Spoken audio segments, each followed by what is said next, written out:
Espiritu Santo. Amen. Awitin po natin ang awit ng pastor.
Sa lahat na may likha ng langit at lupa.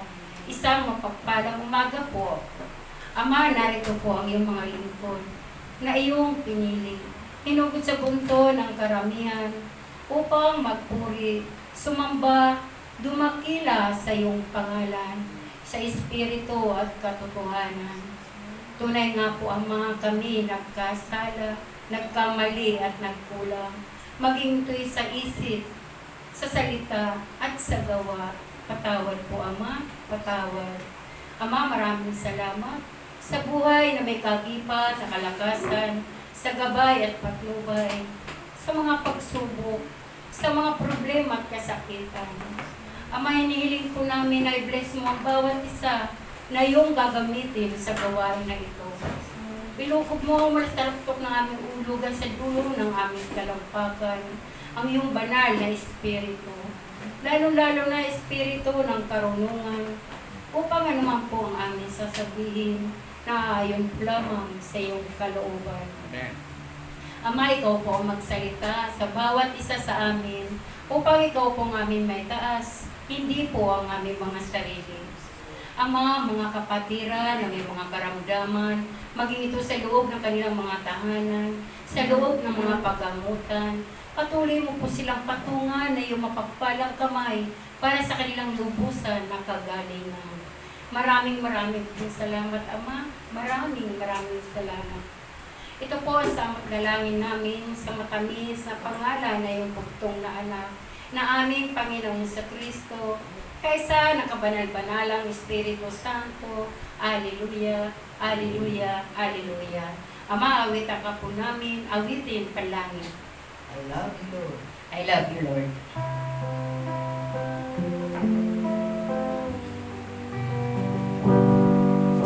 I love you, Lord, and I lift my voice to worship you. All my soul rejoice. Take joy, my King. There is one you hear. Make me a sweet, sweet sound in your ear.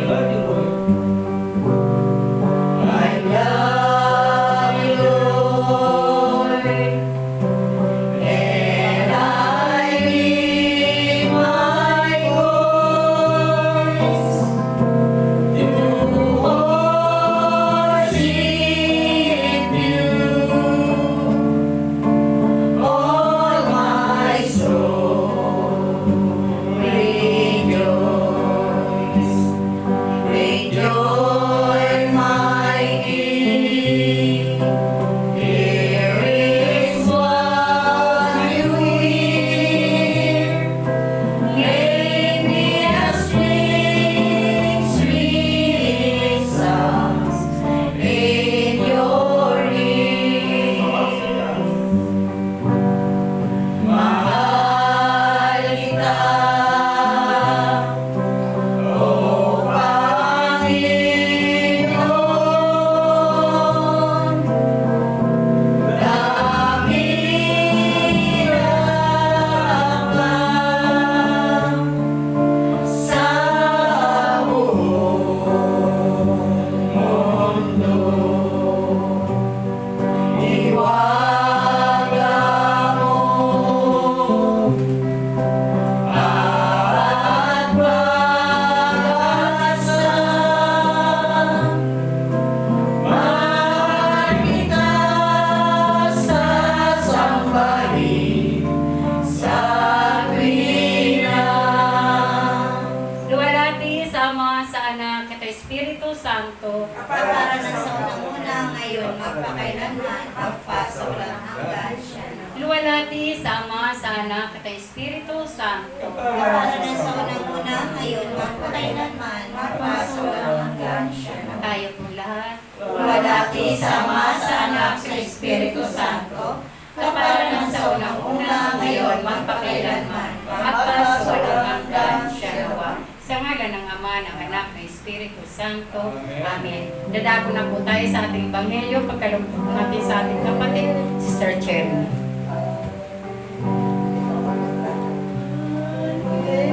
Alleluia, alleluia,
Sumainyo ang habag at kapayapaan ng ating Panginoon. Amen. Ang mabuting balita ayon kay San Lucas. Papuri sa iyo, Panginoon.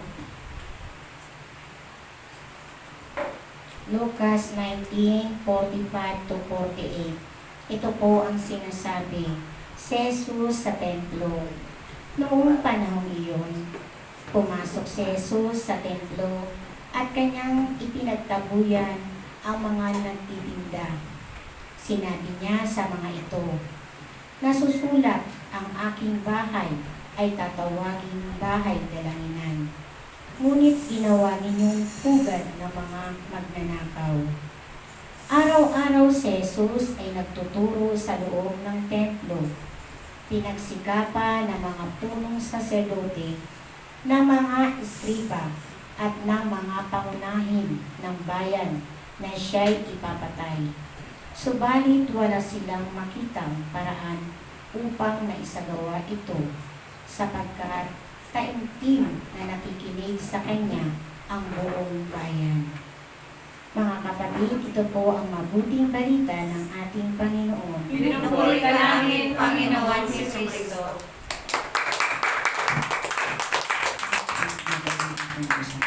Isang mapagpalang umaga po sa ating Diyos na buhay, sa kabanal-banal ng Espiritu, sa ating mahal na Ina, at sa ating lahat po na naririto po, isang mapagpalang umaga po.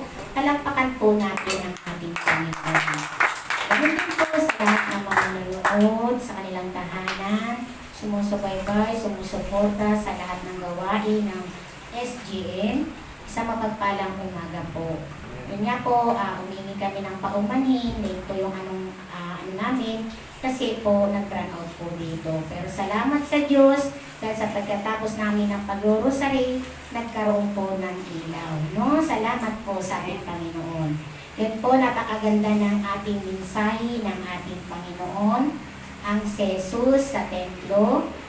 Ito nga po, no, ang kanyang itinayo na simbahan, no, sa atin, no. Ang simbahan daw po ay ginagamit ito para sa kanyang ipinapangaral, no, para ang lahat ng tao pumupunta sa kanyang simbahan, no, sa kanyang templo. Kaya nga po, no, sa ating paglilingkod, nawa, no, tulungan natin, no, yung ating simbahan, lalo-lalo na sa mga tao na nasa kadiliman ng ating Panginoon. Nawa, no, akayin natin sila sa ating Panginoon para mabigyan sila ng kaliwanagan at kapayapaan sa kanilang pamilya. Yun nga po, ang sabi nga sa kanyang tahanan, yun nga, pinaalis niya lahat ng mga nagtitinda kasi ang simbahan ginawang pagtitinda po.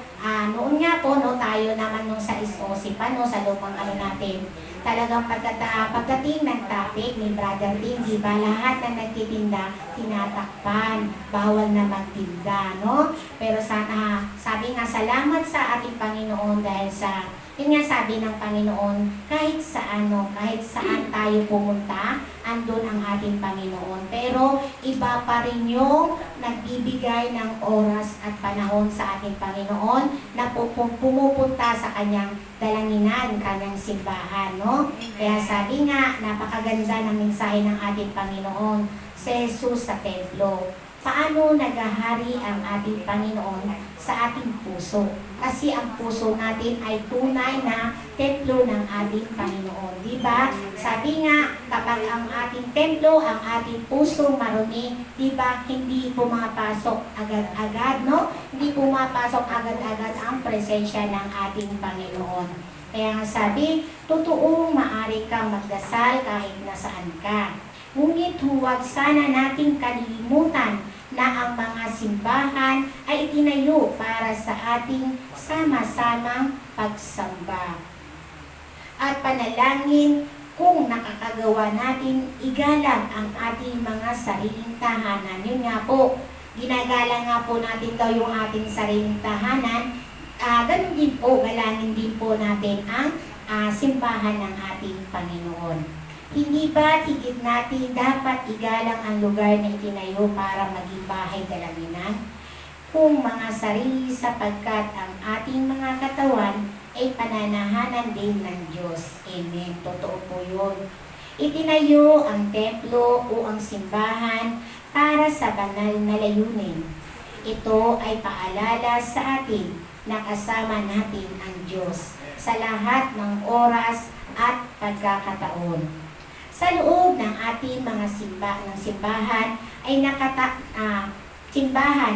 nakatago at pinakaiingatan ang ating pinakamahalagang yaman na walang iba kundi si Jesus sa banal na Eucharistia. Di po ba? Sa pagtanggap natin ng banal na Eucharistia, di ba? Nililinis ni Lord yung ating mga puso.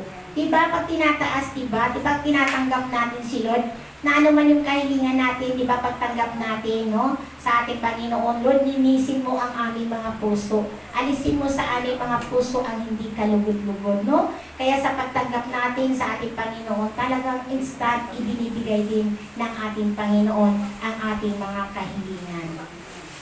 Sa simbahan, ipinagdiriwang ang banal na misa kung kailan nagaganap ang pagtatagpo ng Diyos at ng tao sa pamamagitan ni Jesus.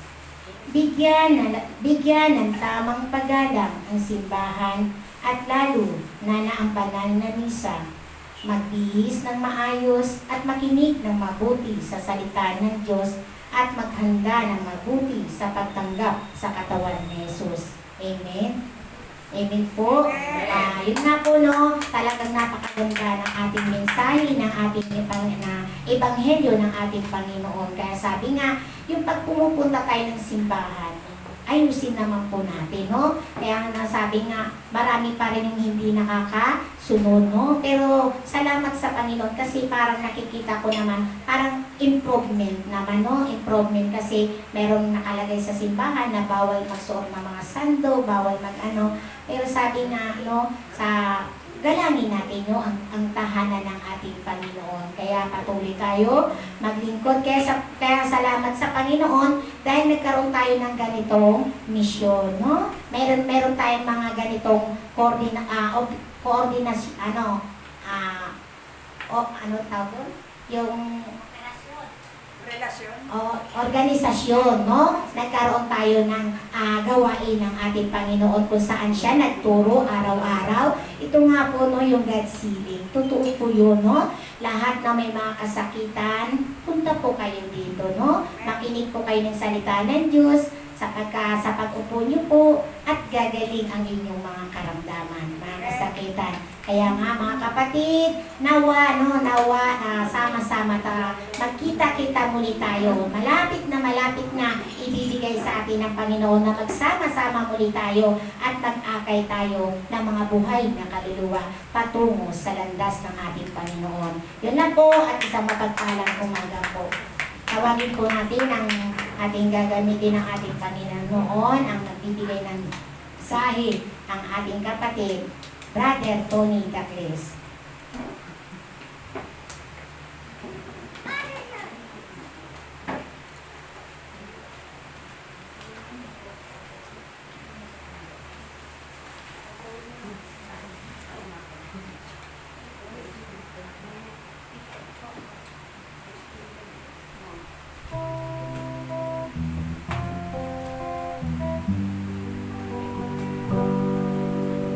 Holy Spirit.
Make my eyes to see. Make my mouth to speak. Make my heart to sing. And my hands to reach out and touch the worthy your love. Ibigin po natin. O aming Diyos na amang kataas-taasan, ang sama-sama namin ito, ang sama-sama naman itong pagtitipon sa oras na ito, Lord, ay upang kami ikaw ay aming sambahin at pasalamatan. Labis ang aming pasalamat, Panginoon, sa inyong walang hanggang awa at pagkalinga, patuloy na pagkakalog sa amin ng mga ng kaligtasan sa aming mga mahal sa buhay na iniiwan po namin sa aming mga tahanan. Lord, ang pagtitipon namin ito ay inilalapit namin sa iyo upang maging instrumento ng pagkakaisa at pagtutulungan. Tanggalin mo ang puwing sa aming mga mata, nang malinawan ng aming mga pananaw, ng aming mga pananaw at ang damdamin na makakita kami, na makita namin ang damdamin ng iba. Alisin mo po ang mga balakid sa aming mga pandinig upang aming maulinig hindi lamang ang mga hinaing, mga hinanakit, kundi ang mga nakakubling mga kahilingan ng bawat isa ng inyong mga hinirang, lalo na po ang managinig sa kanilang mga tahanan. Gawin ninyong matalas ang aming pangunawa, sanhi ng sigalot na hindi sa pagkakaunawaan o maging malanghap namin ang samyo ng babangong pananalita na pinapahayag sa amin ng inyong banal na Espiritu Santo. Gabayan po ninyo kami nang makita ng aming mga mata ang aming mga madinig ng aming maulinig ng aming mga tainga, ang mga aral na ibinigay sa mga mga instrumento na inyo pong ipagkakaloob sa amin. Gabayan mo po kami, Ama, sa mga hakbang at nang matiyak namin na ang landas na aming tinatahak ay yaong itinakda. Huwag mo sanang hayaan kami na maglakad ng magkanya-kanya ng lakad o di kaya'y mga pa sa dilim at matisod at idapa ng aming kahinaan. Ito ang aming panalangin sa ngalan ng iyong anak ni Jesucristo ang aming Panginoon. Amen. Luwalhati sama sa anak at sa Espiritu Santo. Para na sa una ngayon, mapatay Luwalhati sama sa anak at sa Espiritu Santo. Wala Isama sa anak sa Espiritu Santo. Tayo pong lahat. Luwalhati sama sa anak at sa Espiritu Santo. Kapara na sa una ngayon, magpakailanman, magpasawalang hanggan siya nawa. Sa ngalan ng Ama at ng Anak at ng Espiritu Santo. Amen. Una, magandang umaga po. Pasensya na po kayo yung mga viewers. Late na po tayo nakapag-start dahil nagkaroon po dito ng interruption po ng ating electrical supply. Medyo nadiliho tayo ng gusto. Medyo pasensya na po. Sister Healing, Marhay Nabangge. Bayababaki kayo, Sister Esther Acosta Pinida, ting Karangian, Tarlac City, Dakil di Pagnyamanak, Posorobio, Pangasinan Chapter, ng Bigabigat Yuami, Baguio Chapter, Pero Sister Luz Clavio and Company, Mayong buntag, Brother Peter Arais Junior of Iligan City, Mayong buntag kaninyo, malipayong pagtanaw. Ganun din po ang ating mga tagapakinig sa Mayak Maaldaw. Dakal salamat din kayo, Santo Tomas, Pampanga viewers. Ganun din po ang ating mga elder na nakatunghay po sa banal na gawain sa umagang ito. Magandang umaga po sa inyo. Sister Marilyn Custodio ng Batangas City Chapter. Magandang umaga po. Brother at Engineer Harmy Abasolo ng Alin Northern Samar. Damo nga salamat sa imong pagkita sa ato na SDMI, God Healing Mission Online.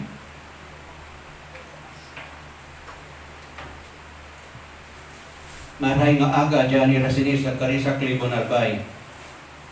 Dahil pagkabigatyo, Leonardo Actoca,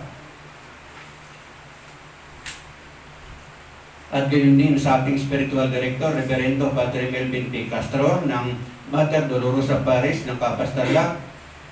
Maya pa abaki kayo, Padre.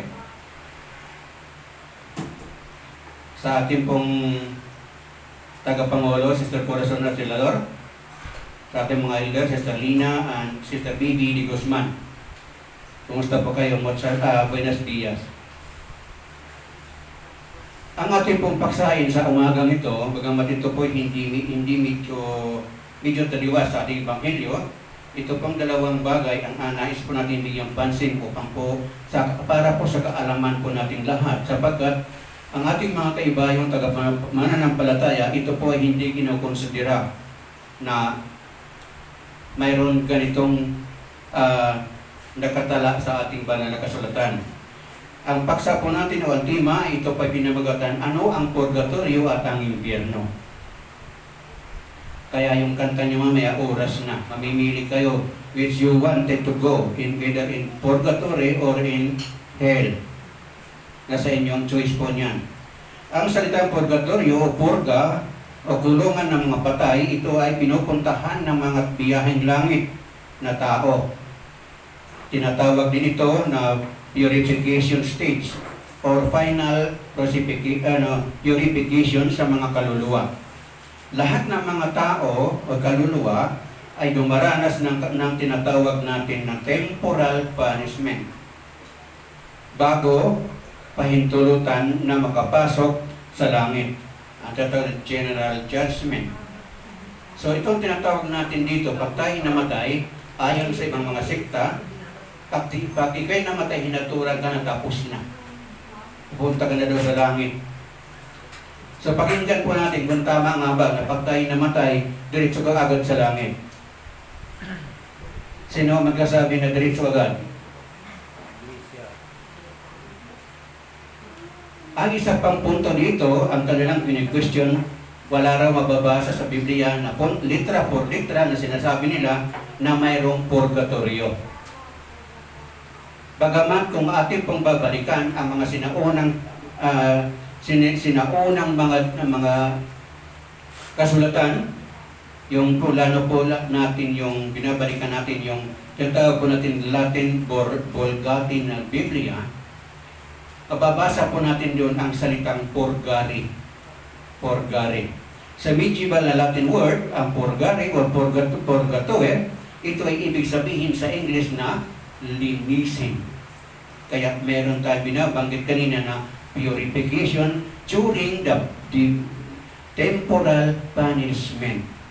Bakit kailangan natin dumaan dyan kung mabait ka naman habang nabubuhay ka, ikaw na may gumusunod sa kalooban ng Diyos, bakit kailangan mong dumaan dito sa tinatawag natin temporal punishment? Diba, biyaheng langit, diretso ka na dapat doon kay Lord. The thing is, sinasabi po dito sa Roma 3:23, sapagkat ang lahat ay nagkasala at walang sinumang nakaabot sa kaluwalhatian ng Diyos, ang salita ng Diyos. So habang nababuhay pala tayo pala yung nagkakasala. Totoo ba ito? So kung gayon, hindi tayo makakadiretso doon pagdating pag tayo ay namatay. Kailangan dumaan tayo sa tinatawag na temporal punishment. Mababasa ang salitang ito na purgare sa Latin Vulgate na Biblia.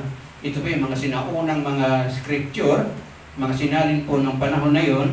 Yun po mababasa sa Hebrew chapter 1 verse 3. Kahit man po sa ating salin ngayon, tinatagalog, Pilipino, Biblia na mga Pilipino sa kasalukuyan Katoliko, mababasa din po doon ang tinatawag po natin na linisin. Ang linisin ito, purification. Ang purgatorio ay ito'y kalagayan ng namatay nang may kaugnayan sa Diyos na may pag-asang linisin na may katiyakan sa buhay, bilang sa buhay, ngunit kailangan pang linisin o we must be purified. Bakit kailangan po natin maging dumaan sa purification? Sapagkat sinasabi sa Pahayag 21:27, sabi niya doon, nothing unclean will enter the presence of God in heaven. Walang makakapasok sa karya ng Diyos na mayroong bahid na kasalanan o karumihan. So kailangan linisin muna tayo.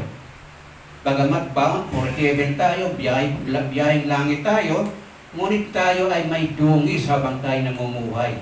Dahil hindi natin maiwasan ang mag-chismis, hindi natin maiwasan ang magbintang, hindi natin maiwasan mag-akusa, hindi natin maiwasan magduda sa ating kapwa. O minsan nakapagmumura tayo sa ating kapwa, sasabihin mo, hindi ka na kinakailangan dumaan sa purgatorio dahil matuwid ka.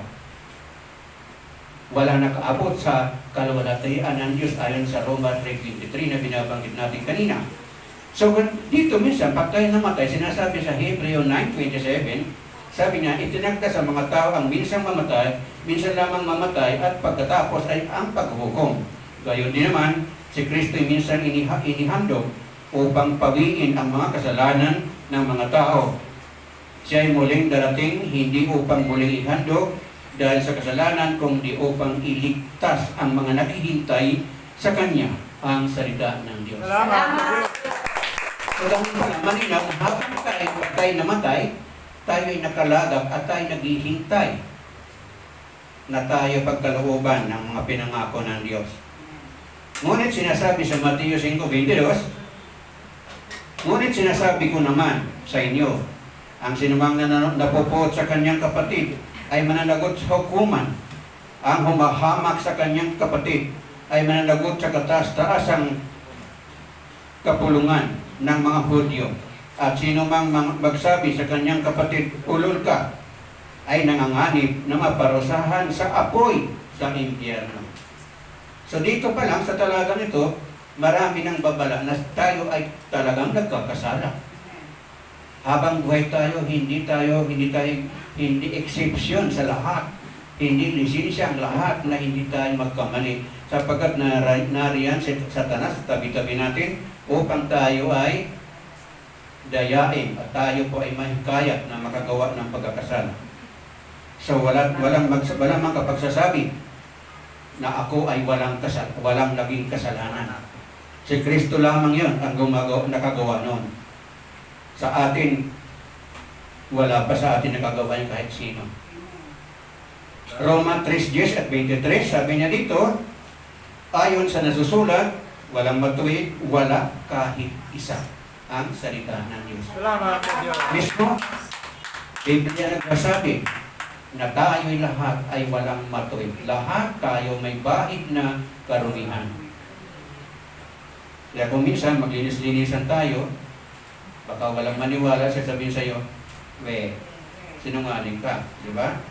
Sa Talasat 23, sabi niya dito, sapagkat ang lahat ay nagkasala at walang sinumang nakaabot sa kaluwalhatian ng Diyos. So sabihin mo na, pagka diretso ka na ng langit, hindi pa, kailangan linisin ka muna. Sapagkat tayo nasuksok. Yun lang, makahawak ka ng patay, makahawak ka ng anumang mga bagay sa sementeryo. Kahit maghugas ka pa ng pinakamatapang na sabon, nariyan ang dumi sa iyong katawan. Ayaw ko kung natatandaan nyo, tinapik natin dito yan. Kahit nakatiting naman siya sa atin ay di tayo pahintulutan na magpasok sapagkat nasusulat na nothing unclean will enter the presence of God. O di ba? Kung meron ka pang katiting na kasalanan na hindi mo na ikumpisan, hindi pa napatawad sa iyo ng Diyos, ay hindi tayo papahintulutan makapasok dahil doon ang mga naroon ay puro mga banal. Sa kasalukuyan, mayroon tayong tinatawag na quarantine period ng 14 days. Pagkatapos ng pagpasok ng 14 days, kung saan tayo manggagaling, kung galing kasi ibang bayan o ibang probinsya, ibang bansa, hindi tayo makakaligtas sa tinatawag po natin dito na quarantine period na 14 days. O dili kaya galing tayo sa ibang bayan, meron tayong tinatawag na swab test. Di ba? Dito pa lang sa lupa yun, hindi pa sa langit. May swab test na kagad. At kailangan ay meron kang certificate, medical certificate na ikaw wala kang taglay na sakit o infection, anumang bagay na maaari kang makahawa. At di mas lalo na doon, mas mahigpit doon. Mas lalo pa sa mga lugar na pinabanal ng Diyos. Amen? Mateo 12:32. Sabi niya rito, sino man magsalita laban sa anak ng tao ay patatawarin. Ngunit ang sinumang magsalita laban sa Espiritu Santo ay hindi patatawarin. Maging sa panahong ito o sa panahong darating ang salita ng Diyos. Salamat. So kung ito yung nagawa natin, dahil minsan dati hindi natin alam ang mga bagay na ganito, parang biro-biro lang sa atin na magkasala. So sigurado tayo na lahat tayo ay nagkasala. Ngunit, kung nagkasala tayo dahil sa habag, awa ng Diyos, sa kanyang pagnanais na tayo maligtas, anong sinabi ni San Pedro sa lahat sa atin? Sabi niya dito sa 1 Pedro 1:22, sabi niya dito, ngayong nilinis na ninyo ang inyong mga sarili sa pamamagitan ng inyong pagsunod sa katotohanan at ay nagahari na sa inyo ang tapat na pagmamahal sa mga kapatid, kaya maaabot na ng taos puso kayong nagmamahalan. Tamo? Kung tayo pinaghaharian na pinatawad pala tayo ng kasalanan ng ating mga karukarumihan, magaan na sa atin magpatawad sa ating kapwa, at tayo ngayon ay nagmamahalan. Taos puso tayo nagmamahalan. Pero kung wala kanyan, dahil ang totoo niyan, lalo na itong tayo pa hindi pa tayo nahuhugasan, o kahit lang minsan yung sarili natin, pagiging matatakotin po natin, ito po pala ay isang bahagi ng parusa sa iyo, sa iyong paglabag. Ngayon kung may damdamin kang ganito na matatakotin ka, dito pa lang pala sa lupa, pinaparusahan ka na. Kaya alisin mo yung pagkatakot mo sa iyong sarili. Amen? Kung talagang nananalig ka na kay Kristo, nananalig ka sa Diyos, Diyos ang lahat sa iyo, hindi yung takot na nag-aari sa iyo. Amen. Hebreo 10:26, sabi niya dito, matapos nating malaman at tanggapin ang katotohanan na sadyain pa rin nating magkasala, wala nang handog na maiaalay para sa ikapagpapatawa ng ating mga kasalanan, ang salita ng Diyos. Narinig mo na, alam mo na lahat. Ngunit talagang sinadya mo pa rin magkasala dahil nasanay ka. Now the question is, maliwanag na rin yung wala ng handog na iaalay para sa kapatawaran ng iyong kasalanan. Ngayon, wala na palang handog, kailangan pumunta ka, magbiyahe ka ng papuntang purgatorio muna bago pumunta ng langit. Alam, kung makatimpal ka nakatuklaw ng sawa. Ang tao ay nagkasala along the way sa araw-araw na pamumuhay. Tandaan, sinasabi ng wala nang haing ihahandog, hindi na muling ipapako sa krus si Jesus para sa katubusan ng bawat katiting na kasalanan. See? Ano ang patunay dito na talagang kailangan ang tao, kailangan natin nalinisin ang ating sarili? Ito, John 20:17. Sabi ito yung muling pagkabuhay ni Kristo nang siya pinuntahan nila Maria Magdalena sa libingan. Sabi niya rito, huwag mo akong hawakan, hindi pa ako nakapupunta sa aking Ama. Ang salita ng Diyos. So, malinaw na dito parang nasa lupa siya at sinasabi ng banal na kasulatan sa aklat ni Apostol Juan na hindi mo hawakan, hindi mo pwedeng hawakan ang pinabanal na tao, lalo na kung papunta ng langit na yon. Amen? Yeah.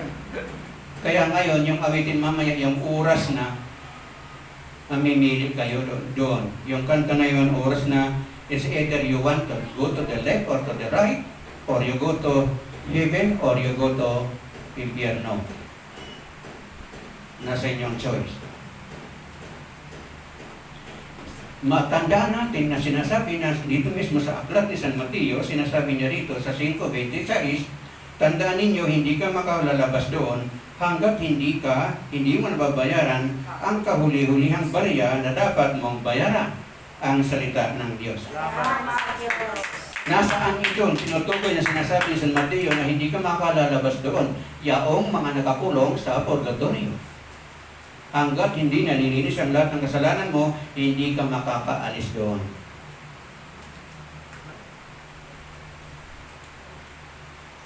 Sa Exodus 32:33, sabi dito, sumagot si Yahweh, kung sino ang nagkasala sa akin ay siya kong buburahin sa aking aklat, ang salita ng Diyos. Salamat sa Diyos. Kumain po yun, kapag tayo nagkakasala, patuloy tayo nagkakasala, hindi na tayo umiiwas, unti-unting buburahin ni Yahweh yung pangalan na nakatala doon sa aklat na hawak ng kordero, nang lahat ng iyong pinaggagawa ay nakatala doon. Ngayon, kung hindi mo talagang mapigil ang iyong sarili na magkasala araw-araw, maya't maya, buburahin nga talaga yun. So, paano ka nga patatawarin? Kahit na mapunta ka sa purgatorio, hindi ka patatawarin dahil hindi nakalista ka doon. Saan ka pupunta? Sa impyerno. Ano ang impyerno? Walang hanggang pagdurusa sa apoy na naglalagablag. Eternal punishment. 1 Corinto 3:15.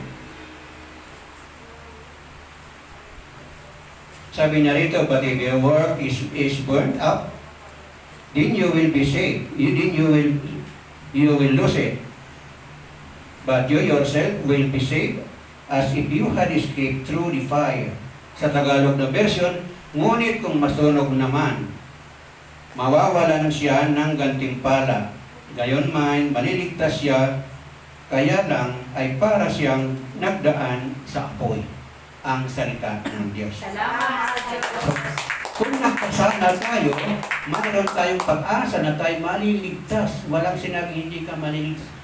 However, dadaan ka doon sa pugon na yon upang matanggal lahat yung karumihan mo doon bago ka tanggapin sa kalangitan. Kaya sinasabi niya dito, ay maliligtas siya, kaya lang ay para siyang nagdaan sa apoy. Amen? Maliwanag po na binabanggit sa Mateo 12:32 na will not be forgiven nor neither in the age to come, o kung hindi man mapapatawad tayo ngayon kung maging sa darating na panahon pag ikaw ay nagkasala sa Espiritu. Ngayon, kung nagkasala ka ng ganun, hindi ka naman nakakatiyak kung saan ka pupunta. Kung gayon, saan ka magpupunta? Punta ka sa Amerika?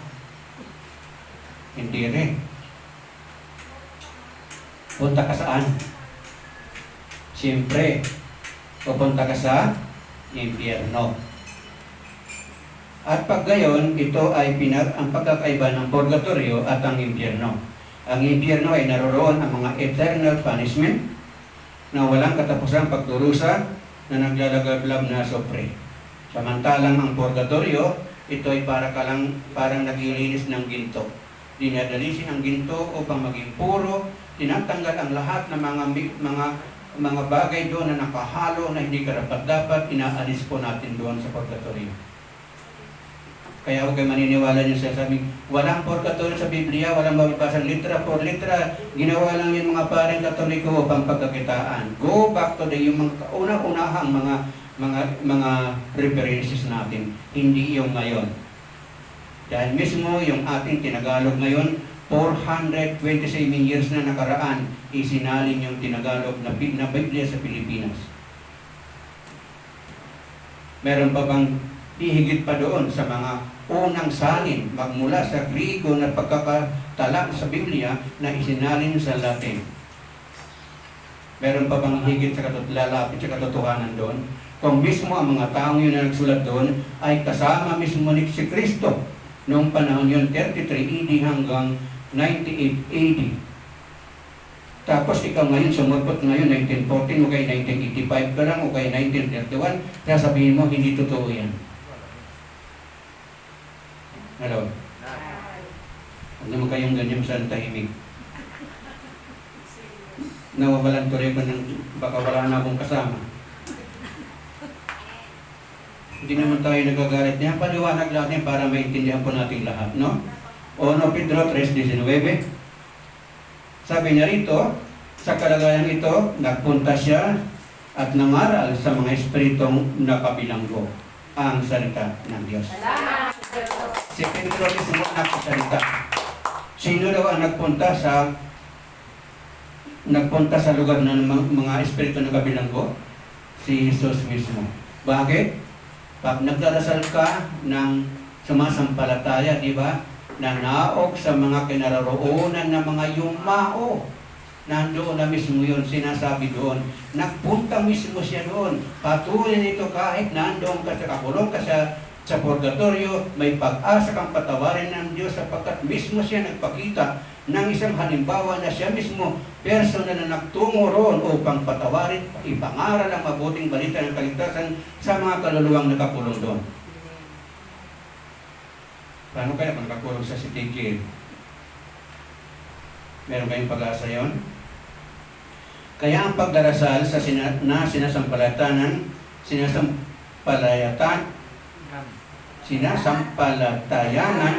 sinasabi ng mga nanaog siya sa kinaroroonan ng mga yumao. At sinasabi natin na yung Hades, di ba? Binabanggit ko din sa Biblia, Hades, lugar ng mga yumao. Ang mga kaluluwa sa purgatorio ay lalong-lalo na yaong walang nakakaalaala pagka yan nag-rosaryo. Dahil, paano yung mga namatay na walang kamag-anak na walang lahat mag-alaala na sila namin talagang kailangan linisin? Paano yun? Ganun na lang sila, wala na talaga silang pag-asa. O sinasabi kanina, kung masunog man, siya'y maliligtas. Ngunit para siyang nagdaan sa apoy. Kung nagkasala ka man, kaya ibig sabihin kung masunog man, dahil lahat naman talaga tayo nagkasala. So hindi exempted na porque lingkod ka dito sa SGM, wala ka nang di ka nadaraan doon dahil napakatuwid mo. Meron nga dyan, hindi totoo. Sorry po. Walang sinabing hanguin mo ang mga kaluluwa sa impyerno. Di ba? Pag napunta ka sa impyerno, pag nagdarasal ang lahat ng karamihan ng tao, walang sinasabi, hanguin mo lahat ng kaluluwang nasa impyerno. Hindi. Hanguin mo ang kaluluwa na nasa purgatorio. Hello? Ikalawang Makabiyo, 12:44 hanggang 45. Sabi niya, kung hindi man siya umaasa na ang mga patay ay muling mabubuhay, magiging kahangalan lamang ang ipanalangin pa ang mga namatay na. Dahil buo ang kanyang paniniwala para sa lahat ng namamatay na mananatiling makadiyos ay tatanggap ng dakilang gantimpala. Ginawa niya ang paghahandog na yon upang ang pagkakasala ng mga nangamatay na ito ay patawarin ang salita ng Diyos. Diba, ito yung question na. Diba, sabi nila, bakit pinagdadasal pa niyo yung mga namatay na yun? Wala na yun, hindi na patatawarin dahil hinusgahan na sila pagkatapos. O anong sinasabi ni Makabiyo? Ano ba ito kasi nungaling? Sapagkat sinasabi niya na may pag-asang maligtas kaya nga lang para siyang dumaan sa apoy. There is a hope na sila man bagamat nagkasala, bagamat they were born, they will also be saved. Amen? Sapagkat ang kaligtasan ng tao, ito po ay dalawang klase. Siguro ngayon lang yung narinig ito. Ano nga una? Nagkaligtasan ng tao, ng kaluluwa. Ang una, itinatawag po natin ang principal cause of salvation. Ito ay sa pamamagitan mismo direkta kay Kristo. See? Dalawang uri ang kaligtasan. Una, principal cause of salvation through Jesus Christ.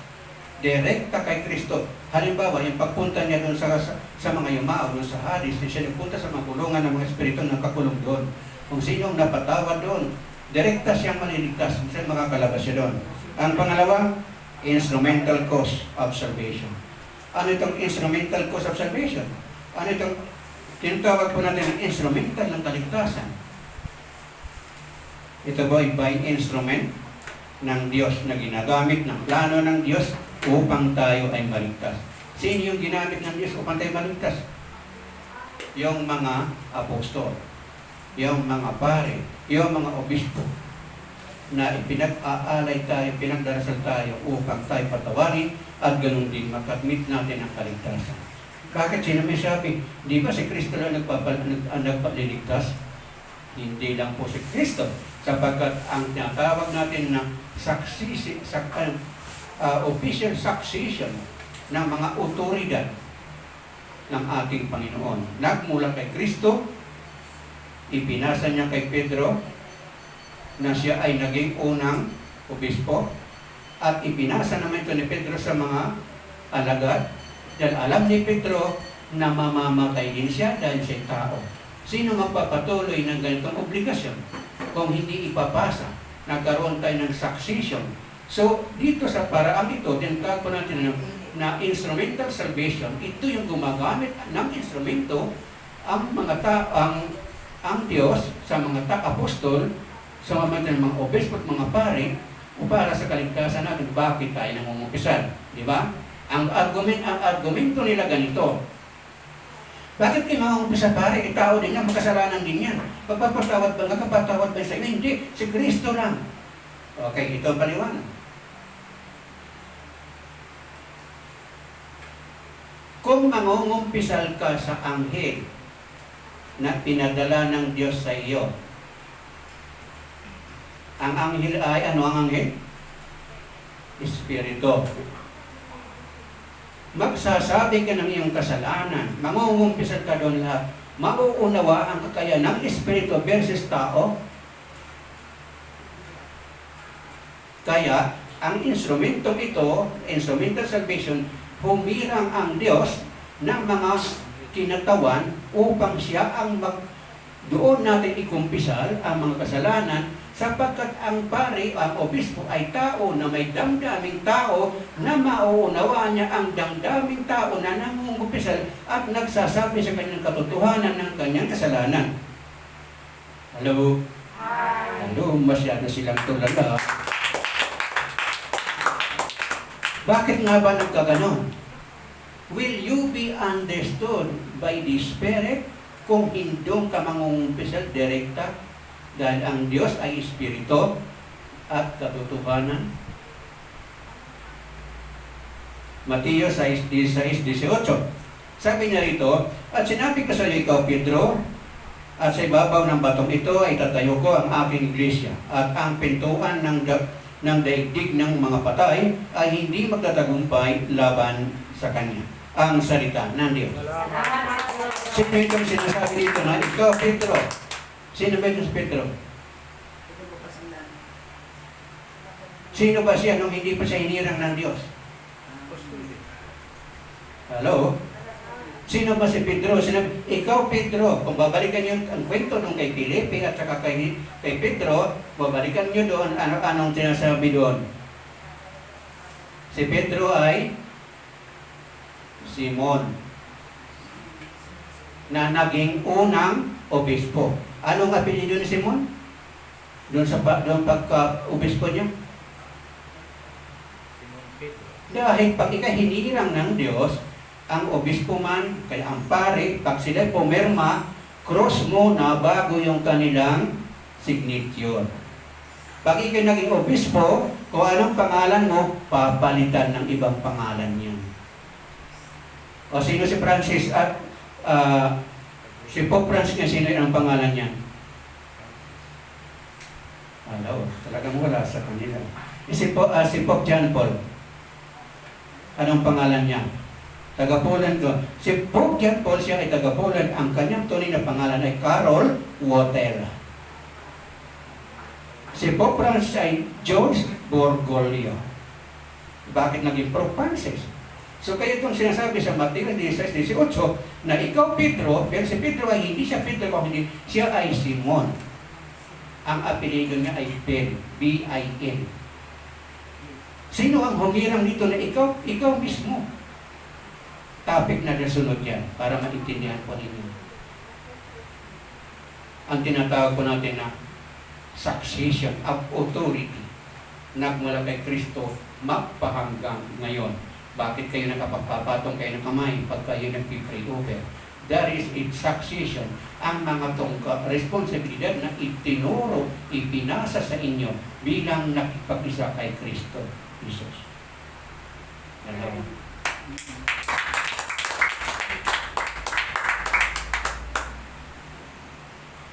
Saan nga ba mababasa ang talata tungkol dito sa purgatorio na sinasabing lilinisin daw tayo? Marcos 9:49. Sabi niya rito, sapagkat ang bawat isa ay dadalisayin sa apoy ang salita ng Diyos. Malinaw po yun. Nasa bagong tipan na po tayo. Kaya hindi questionin ko kay maniniwala dun sa sinasabi nila, walang mababa sa Biblia, litra por litra. Meron bang tinuro niya sa, kailangan maniwala kayo litra por litra? Wala siyang sinasabi. Ano sabi ng Diyos? Mapapalad yaong mga naniniwala at nananalig kahit na hindi ako nakikita. Paano nga yung litra por litra ka? Hindi patuloy ka nagkakasala dahil hindi ka naniniwala dahil walang por litra dito na nakalagay. Feeling na. Di ba? Feeling na natin ganun tayo. Huwag natin kalilimutan na lahat tayo ay makasalanan. Let us not presume na tayo ay taong napakalinis na hindi tayo nagkasala kailanman. Amen? Bakit ba sinabi ni Pedro sa talatang ito sa Mateo 16:18 na ikaw, Pedro, tatayo ko sa ang aking isibabaw ng patong ito ni kahit ang pintuan ng kamatayan hindi makakapanaig sa iyo. Dahil maraming buhay ang niaalay ng dahil diyan, ngunit magpahanggang ngayon hindi nila napigil ang paglaganap ng ating iglesia. Anong dahilan? Bakit hindi mapigil? Sapagkat sinasabi sa 1 Timoteo 3:16. 1 Timoteo chapter 3 verse 16, sabi niya rito, hindi mayakaila na napakadakila ng hiwaga ng ating relihiyon. Siya ay nahayag sa anyong tao, pinatunayan matuwid ng Espiritu at nakita ng anghel, ipinangaral sa mga bansa, pinagtiwalaan sa sanlibutan at itinaas sa kaluwalhatian ang salita ng Diyos. Salamat sa Diyos. Bakit sinabi dito sa Timoteo chapter 16 ng ganito na napakadakila ng ating relihiyon? Na siya ay nahayag sa anyang tao. Sapagkat si Kristo, nang siya ipanganak, ay siya ay nag-anyang tao. At nang siya naging tao, pagdating ng panahon ng kanyang minister, siya ay nangaral sa lahat ng bansa. Sabi niya dito, ipinangaral sa lahat ng bansa.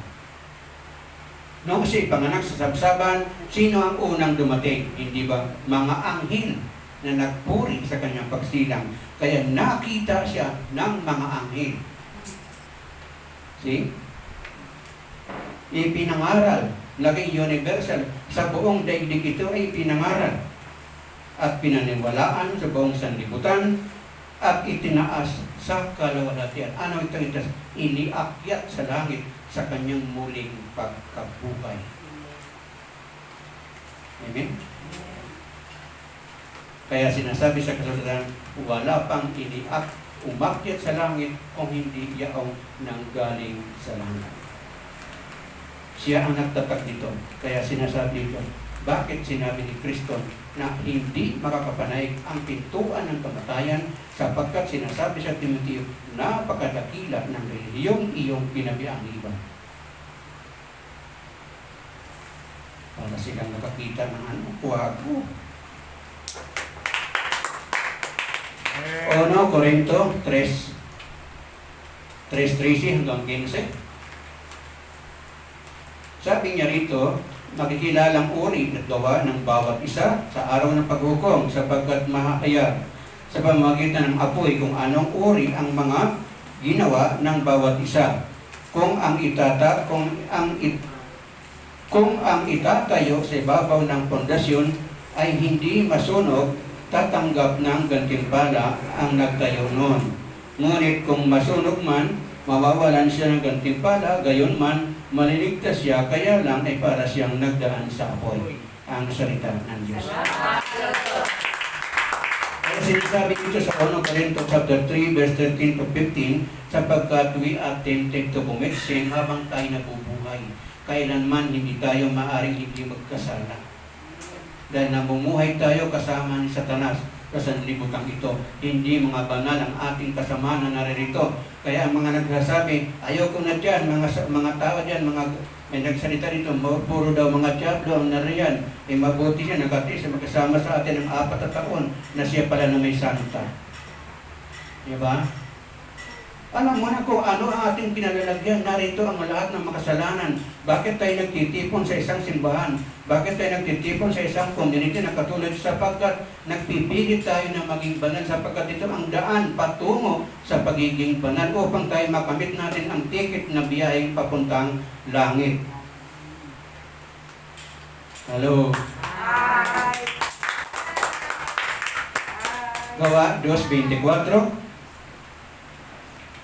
Subalit, siya ay muling binuhay ng Diyos at pinalaya mula sa kapangyarihan ng mga kamatayan sapagkat hindi siya maaaring siya ay bihagin ito. Ang salita ng Diyos. Salamat sa Diyos. So dito mismo sa Kristo, sinasabi dito na siya ay namatay at siya ay nilibing, ngunit siya ay binuhay dahil hindi siya maaaring bihagin ng kamatayan. So, ganon din ang tayo. Ang mga tao, mayroon tayong hangganan at tayo may patutunguhan, ngunit bago magwakas sana ang buhay natin, mahawakan natin yung ticket natin na biyaheng doon sa yung pelikula na nasa Korea, biyaheng hindi, yung nasa train, Busan, yun, biyaheng Busan. Sana makomit natin yung biyaheng ticket na biyaheng langit. O ano ba sabi ni Father Melvin? Ano ang sigaw ng biyaheng langit? O, di ba?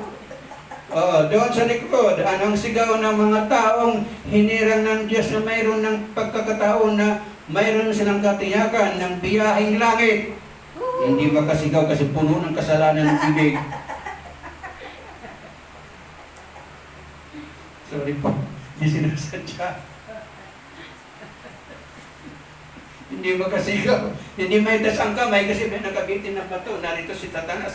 Huwag mo itataas yan. Sabi niya Satanas, hindi siya makasigaw pag ganun.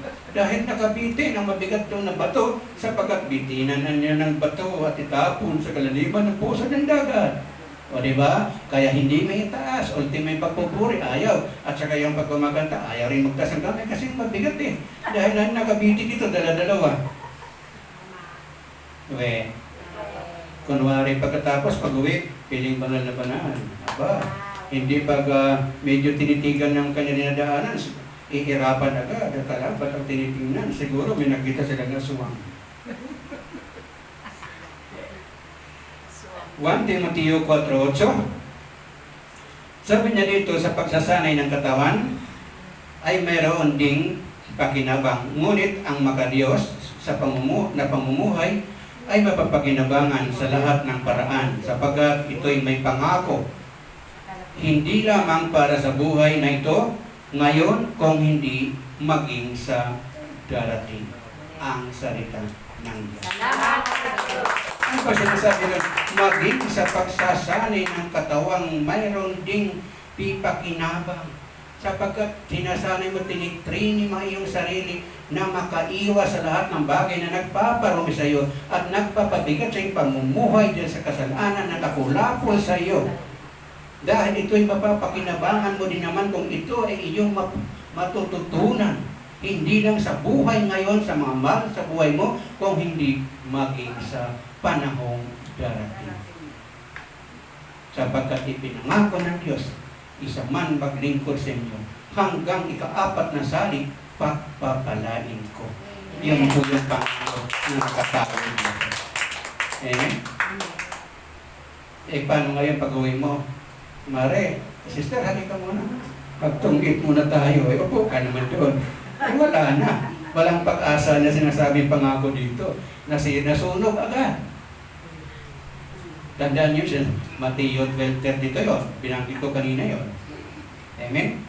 Kaya kung meron man ganang ba anyaya sa inyo, sabihin mo na lang, pas muna ako dyan, maglalaba pa ako eh.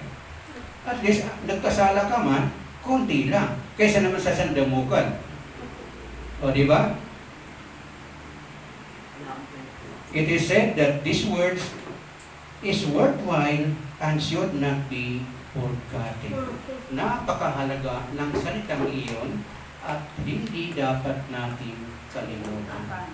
Just because sa kaway ng kunting kaligayahan, isang daliri lamang ang kumaway, tumugon ka naman kaagad. All those things are worthwhile and it was forgotten. Nawalang lahat ng kabuluhan. Amen? Should we touch any heart or any mind that we have now? Perhaps you still have time to choose to walk out from the things that is not worthwhile. Kailangan talikuran na natin ang mga bagay na yan. Huwag tayong matuwa sa mga bagay kung saan ano ang ating kinalalagyan ngayon. Kung ang ating palagay, ang ating landas na tinatahak, akala natin ay kaligtasan, iyon pala naman ay landas tungo sa kapahamakan. Santiago 1:7. Ang relihiyon ay nadalisay at walang dungis sa harap ng Diyos at Ama ay ito'y pagtulong sa mga ulila at sa mga biyuda sa kanilang kahirapan at pag-iingat sa sarili upang huwag mahawa sa kasamaan ng mundong ito. Ang salita ng Diyos. Salamat sa Diyos. So, yun ang Panginoon. So, if you were already a member of SGM, dapat tandaan natin itong bagay na ito, na ang pagiging dalisay ng pagiging religyosa, it is not the way how you dress up, how you groom yourself, but kung paano ka tumulong pagmalasakit sa kapwa, higit lalo doon sa mga ulila o gayon din sa mga byuda na walang inaasahan kung hindi ang Diyos. Sabi niya dito, at pag-iingat sa sarili upang huwag mahawa sa kasamaan sa mundong ito. We are always tempted to commit sin dahil we are all sinners. Pero kung pakakatanda ang sinasabi kanina, all these words are worthwhile and should not be forgotten, then you will be able to be saved. Dahil dalawang pagkakaligtasan ang sinasabi natin kanina, yung instrumental at saka yung ano yung isa, binabanggit kanina? Through Jesus Christ. Dalawang bagay, huwag niyong kalilimutan yun. Sapagkat kung tayo madaling kawayan, sayang lang lahat ang ating pinaghirapan. Lalabas tayong walang kabuluhan. Salvation is defined as deliverance of our soul, our spirit, through the state of emotional suffering in spirit in this world. Lahat pagdurusahan ng iyong kaluluwa, ang iyong mga ginawa. Kaya sinasabi kanina, walang mahahayag ang lahat ng uri ng gawa sa araw ng paghukom kung mabuti o masama ang kanyang ginawa. Hindi may tatago na yan. So kung nakaiiwas tayo sa lahat ng mga bagay na nagpaparumi sa atin, iwasan natin ang mga bagay na ito. Kung nais natin makamit yung sinasabing ticket biyaheng langit. The spirit being saved from the so-called second death or punishment of sin committed while in the material body salvation from the physical life is misery. Masyadong masalimuot na buhay ang daranasin natin kung hindi natin bibitawan yung mga bagay na feeling natin, doon tayo mas pinapakinabangan, doon tayo mas nakilala, doon tayo nagiging sikat sa pagiging mapanlain. Amen?